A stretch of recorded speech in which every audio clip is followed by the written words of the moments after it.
Salut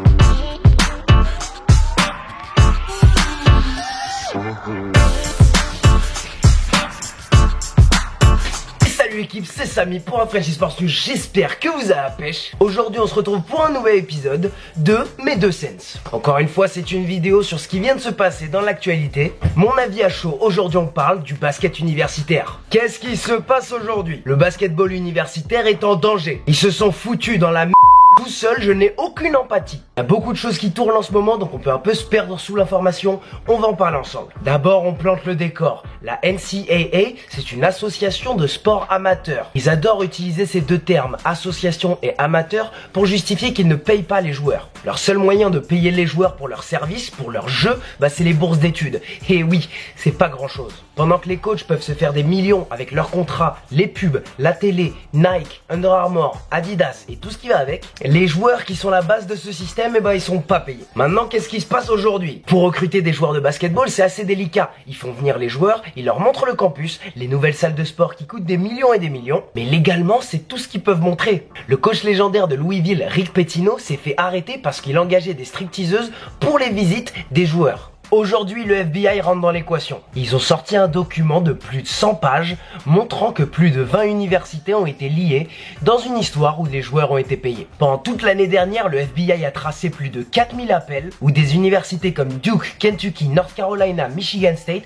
ont été liées à cette affaire où ils payent des joueurs. Dans ce rapport du FBI, il y a des joueurs qui sont aujourd'hui en NBA comme Dennis Smith Jr. ou Kyle Kuzma qui ont touché des dizaines de milliers de dollars. Mais il y a aussi des joueurs qui sont en ce moment en universitaire. Donc qu'est-ce que ça veut dire tout ça? Vous pouvez pas me dire que la NCAA, l'association au-dessus des universités, n'était pas au courant que les universités payaient leurs joueurs. Ils le savaient et c'était sûr, mais tant que le public n'avait pas des preuves, ça les dérangeait pas. Mais aujourd'hui, ça donne une image très négative du sport amateur. Des grands choix vont devoir être faits par la NCAA et même par la NBA. Selon moi, c'est absolument que le début de la découverte d'informations au sujet des joueurs. Parce que Dennis Smith Jr., c'est un bon joueur, d'accord ? Mais c'est pas un des grands visages du basketball universitaire. Et je pense qu'il y a eu des paiements bien plus grands qui ont été faits avant. Donc les infos, elles vont continuer à couler. On va apprendre que des plus gros chiffres ont été partagés avec des joueurs. Et ça obligera la NCAA à deux choses. Soit ils vont serrer la vis et ça va rester du sport amateur. Les joueurs ne seront pas payés. Et ça va être des mesures draconiennes pour mettre ça en place. Parce que sur un business où il y a des milliards de dollars en jeu avec les sponsors et que la base du sport est gratuite, il faut les motiver à jouer. Et devoir toujours assurer que la base de ce business ne soit pas payé, que les joueurs ne soient pas payés, ce sera extrêmement difficile. S'ils choisissent cette solution, pour moi, c'est juste repousser le problème à plus tard. Et l'autre solution, c'est de enfin payer les joueurs. Avec tout l'argent qui rentre au basketball universitaire, payer les joueurs, ce sera une première étape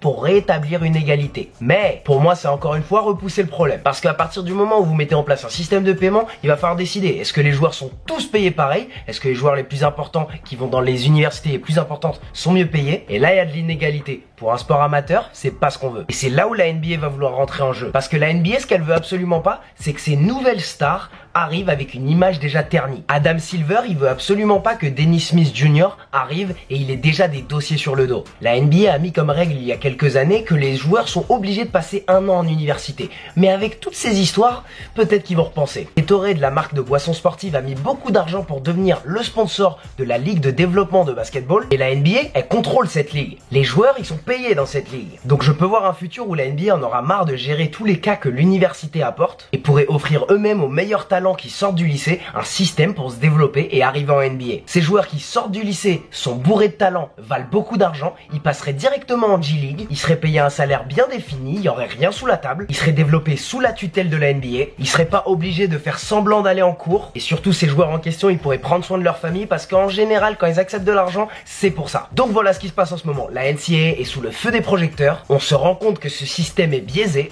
on savait très bien que beaucoup de ces joueurs étaient payés mais maintenant on a des documents qui le prouvent.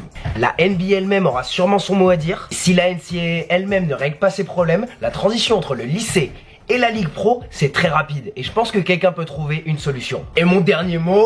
On se moquait beaucoup de LaVar Ball qui pensait à sa propre Ligue Junior et payait les joueurs pendant une année. Peut-être que c'est pas lui qui va exécuter cette idée, mais il avait peut-être raison. En tout cas l'équipe, j'ai hâte de voir comment va se dérouler le reste de cette histoire. Encore une fois, j'aimerais avoir votre avis sur la question. Est-ce que vous pensez que c'est possible d'avoir un système qui fait autant d'argent comme le basketball universitaire en se basant sur une force de travail, je parle des joueurs, qui ne sera pas payé. Je pense que l'histoire nous a prouvé que non, mais si vous avez un avis différent, une idée en particulier, mettez-le dans les commentaires, j'attends de lire ce que vous dites. Et pour tout le reste, on se retrouve mercredi 18h pour plus de NFL, plus de NBA, et ce sera tout pour moi, allez ciao.